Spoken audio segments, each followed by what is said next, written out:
Peoples party से हमें 1% भी ऐसा अंदेशा भी नहीं है कि वो अदम एतमाद लेकर आएगी।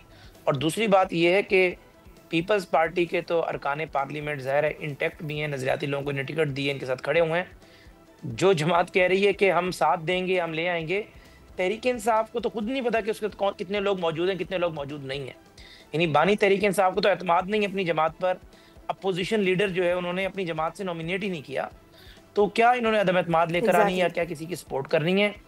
जो बसरा साहब हैं, ये नज़रियाती आदमी हैं, पीपल्स पार्टी में थे, तब भी नज़रिए पे खड़े हुए थे।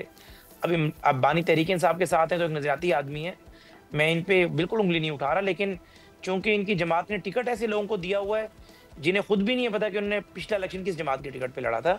तो पीपल्स पार्टी से नाराज़गी ज़रूर है, राइट। तलख़ी भी है और सख्त बातें भी दोनों साइड से भरपूर की गई हैं।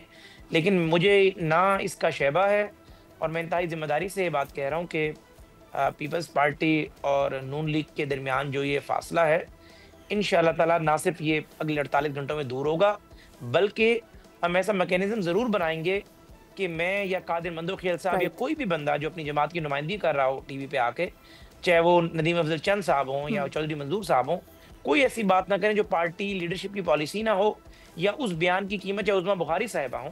बहुत सारे उनके बयानात हैं, मैं उससे डिसएग्री करता हूँ, क्योंकि जब आप कोई बात ऐसी करके जाते हैं, तो उसकी कॉस्ट आपकी पार्टी की लीडरशिप पे करती है। सब्सक्राइब करें और बेल दबाएं ताकि कोई खबर रह न जाए।